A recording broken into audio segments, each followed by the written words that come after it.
Assalamualaikum warahmatullahi wabarakatuh. Waalaikumsalam warahmatullahi wabarakatuh. Selamat pagi teman-teman, Bapak, Guru, dan teman-teman lainnya yang sangat berbahagia. Pertama-tama marilah kita panjatkan puja dan puji syukur atas kehadirat Allah Subhanahu wa Ta'ala karena telah memberikan rahmat sehingga kita dapat berkumpul di ruang kelas ini. Perkenalkan, nama saya Arina Manisekana dari kelompok 1 sebagai moderator untuk kelompok 5. Baik teman-teman, langsung saja kita mulai ke sesi yang pertama adalah pembukaan. Sebelum itu, marilah kita mengucapkan basmalah bersama-sama. Bismillahirrahmanirrahim. Selanjutnya penyampaian materi dari kelompok 5 saya persilahkan. Silakan kelompok 5. Warahmatullahi wabarakatuh. Selamat pagi menjelang siang teman-teman. Terima kasih atas kesempatan yang telah diberikan kepada kelompok kami untuk maju ke depan mempresentasikan isi dari PPT kami yang membahas tentang kisah teladan Nabi Lut alaihi salam. Yang pertama-tama marilah kita panjatkan puja dan puji syukur kita terhadap Tuhan Yang Maha Esa yang telah melimpahkan rahmat serta hidayahnya kepada kita semua sehingga kita bisa berkumpul di kelas 10C ini dalam keadaan sehat walafiat. Untuk yang kedua kalinya, saya di sini sebagai perwakilan, saya akan memperkenalkan anggota kelompok saya yang katanya ada pepatah mengatakan tak kenal maka tak sayang, tapi kalau udah kenal jangan sampai terlalu sayang. Jadi perkenalkan, nama saya Zumaro dari kelas 10C. Perkenalkan, nama saya Rosidatul Umah dari kelas 10C. Perkenalkan, nama saya Najwa Nurfitriana dari kelas 10C. Perkenalkan, nama saya Felix dari kelas 10C. Perkenalkan, nama saya Rizky dari kelas 10C. Nah, terima kasih. Itu perkenalan dari kelompok kami. Untuk yang ketiga kalinya di sini saya akan membahas tentang kisah teladan Nabi Lut alaihi salam. Siapa sih Nabi Lut alaihi salam itu? Nabi Lut alaihi salam adalah salah satu nabi yang diutus untuk negeri Sodom dan Gomorrah. Beliau ditugaskan berdakwah di Sodom, Syam ataupun Palestina. Namanya disebutkan sebanyak 27 kali dalam Al-Quran. Berikut di antara firman Allah tentang kisah Nabi Lut alaihi salam dalam berjuang terhadap kaum Sodom. Wa luton atainahu hukma wa ilma wa najjaynahu fi minal qaryatil lati kanat na'malul khaba'is innahum kanu qauma sau'in fasiqin wa adkhalnahu fi rahmatina innahu minas sholihin. Dan kepada Lut alaihi salam kami telah berikan hikmah dan ilmu dan telah kami selamatkan dia dari azab yang telah menimpa penduduk ataupun kota yang mengajarkan perbuatan keji. Sesungguhnya mereka adalah kaum yang jahat lagi fasik, dan kami masukkan dia ke dalam rahmat kami karena sesungguhnya dia termasuk orang-orang yang soleh. Hadis riwayat Al-Bukhari. 2. Kisah Nabi Lut. Masyarakat Sodom adalah masyarakat yang rendah tingkat moralnya, rusak mentalnya, tidak mempunyai pegangan agama atau nilai kemanusiaan yang beradab. Kemaksiatan dan kemungkaran merajalela, kaum yang sangat keji dan buruk dalam tingkah lakunya, dan senang melakukan hubungan bersenggama antara sesama yang disebut homoseks bagi pria dan lesbian bagi perempuan. Nabi Lut berjuang menasihati mereka tanpa lelah. Maka tidak lain jawaban kaumnya melainkan mengatakan, usirlah Lut beserta keluarganya dari negerimu karena sesungguhnya mereka itu orang-orang yang mendakwakan dirinya bersih. Quran Surat An-Naml ayat 3. Pesan moral dan hikmah dari cerita kisah Nabi Lut alaihi salam. A. Kegigihan Nabi Lut alaihi salam berdakwah mengajak kaum Sodom untuk meninggalkan perilaku yang merusak patut kita jadikan teladan. Dalam menghadapi kaumnya, Nabi Lut alaihi salam memiliki beberapa keistimewaan diantaranya. 1. Pantang menyerah terhadap kaumnya. Berkali-kali Nabi Lut alaihi salam menyerukan kepada kaumnya untuk meninggalkan kebudayaan moral masyarakat di sana. Mereka pun tidak mau mendengar perkataan Lut alaihi salam. 2. Tanah dalam menghadapi hujatan dari kaumnya. Mereka tidak mau mengikuti mengikuti ajaran Nabi Lut alaihi salam dan justru memperolok Nabi Lut alaihi salam dengan kata-kata sok suci, bahkan mereka tega mengusir Nabi Lut alaihi salam. 3. Tetap bertanggung jawab mengemban tugas menyampaikan risalahnya. 4. Sabar dalam menghadapi ujian cobaan baik yang dari membangkang pada dakwahnya. 5. Peduli ketika memikirkan malaikat yang menyamar sebagai seorang pemuda. Dikhawatirkan keselamatannya dari nafsu para kaumnya. Sikap pribadi dalam suatu keluarga mempunyai karakter yang beragam. Walaupun demikian, sikap pembangkangan dan pengkhianatan istri terhadap suami sangatlah tidak wajar dan bernilai rendah.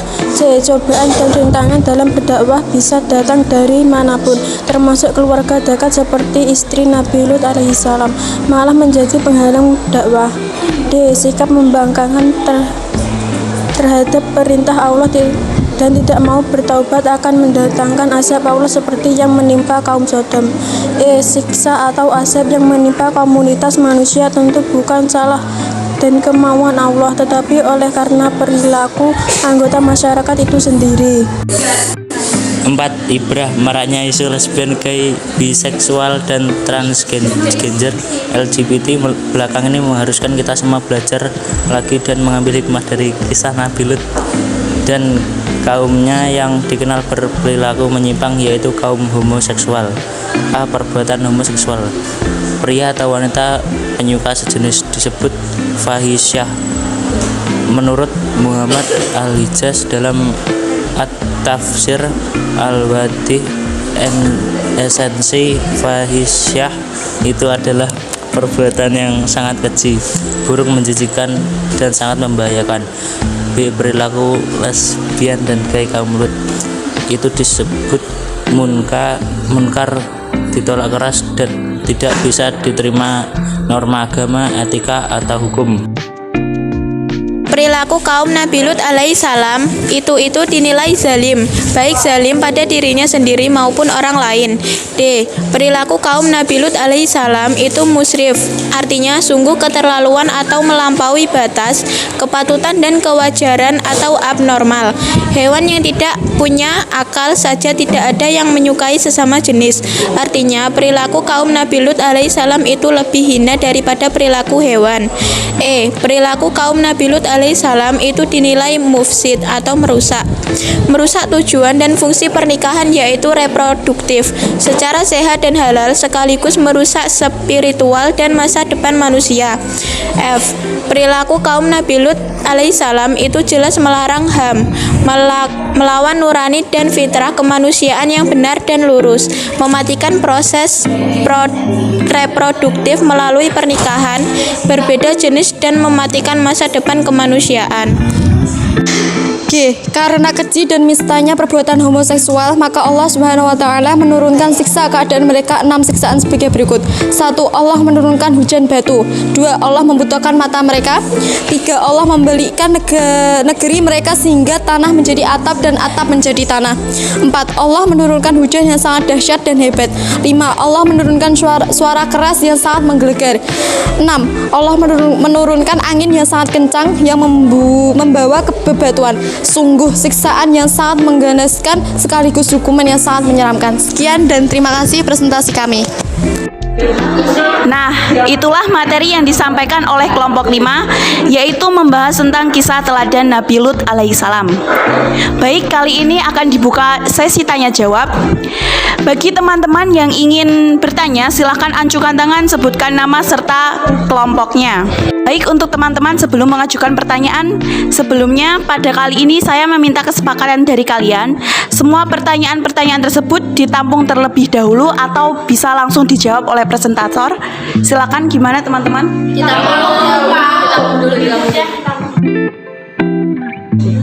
Oh, jadi semua pertanyaan ditampung terlebih dahulu, baru setelah didiskusikan nanti baru dijawab ya? Ini ada yang ingin mengajukan pertanyaan, silakan memperkenalkan diri dan dari kelompok berapa? Perkenalkan, nama saya Zaidah Fatimah Az-Zahra, perwakilan dari kelompok 4. Baik, pertanyaan yang ingin diajukan kepada kelompok 5 bisa disampaikan. Baik, untuk kelompok 5, izinkan saya memberi pertanyaan. Seseorang dengan orientasi seksual yang tidak normal seperti orang pada umumnya atau bisa dibilang LGBT, apakah boleh dihukum? Untuk kelompok 5, untuk kelompok 5 dipersilahkan untuk mencari jawabannya. Terima kasih. Baik, itu adalah pertanyaan dari perwakilan dari kelompok 4. Baik, teman-teman yang lain bisa mengajukan pertanyaan. Silahkan memperkenalkan diri, nama siapa dan perwakilan dari kelompok berapa. Perkenalkan, nama saya Kusnul Khotimah, perwakilan dari kelompok 3. Izin bertanya, bagaimana cara kita menyikapi LGBT pada masa sekarang? Terima kasih. Baik, itu saja. Jadi pertanyaannya ditampung terlebih dahulu ya.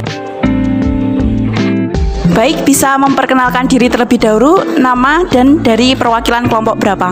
Perkenalkan, nama saya Linda Siva dari kelompok 2. Saya akan menanyakan, jika suatu tindakan LGBT mulai merambat pada anak-anak usia remaja, bagaimana cara kita mengatasinya?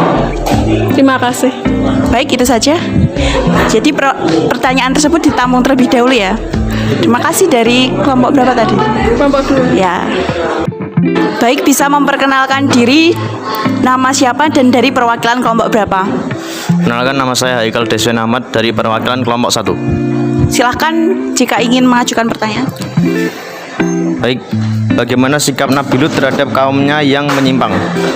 Baik, itu pertanyaan tersebut ya. Nanti dijawab setelah didiskusikan dari kelompok 5. Ya. Silahkan kelompok 5 jika ingin menjawab pertanyaan-pertanyaan dari kelompok lain, saya persilahkan. Oke, terima kasih atas tadi waktunya sudah memberikan kepada kami untuk berdiskusi. Di sini saya akan menjawab pertanyaan dari kelompok 4, yaitu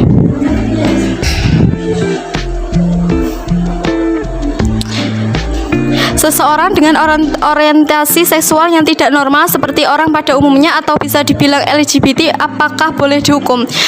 Boleh, iya boleh. Karena dalam pidana di RUU KUHP sudah masuk bahwa dalam cara-cara tersebut dilarang dan dapat ancaman dari pidana.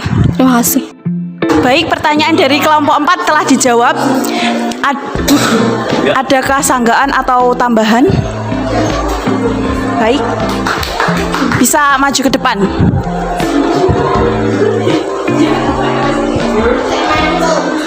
Baik, saya izin menyangga. Orientasi seksual seseorang adalah urusan pribadi yang pada prakteknya tidak bisa dicampuri oleh orang lain, institusi agama apalagi negara. Agama Islam atau agama manapun boleh mengharamkannya, homoseksualitas serta mengancamnya dengan dosa dan hukuman neraka. Namun tidak seorang pun dalam norma-norma modern yang bebas, egaliter dan demokratis memiliki hak untuk menghukum, menyiksa dan membunuh seseorang hanya karena orientasi seksual yang berbeda. Tak hanya itu, tahun 2020 lalu pemerintah Kota Depok sempat menurunkan kebijakan akan merazia para pelaku LGBT di Depok. Kebijakan ini pun mendapat penolakan dari Amnesty International dan juga Komnas HAM karena dirasa sangat diskriminasi, kejam dan tidak manusiawi. Dalam hal ini, siapapun sama sekali tidak bisa menggunakan dalil-dalil teologis untuk memberi hukuman duniawi bagi seorang homoseks. Jadi bagaimana cara menyikapi hukuman antara sisi HAM dan sisi keagamaan? Terima kasih. Baik, kelompok 5 bisa menjawab dari sanggahan dari kelompok 4. Silakan.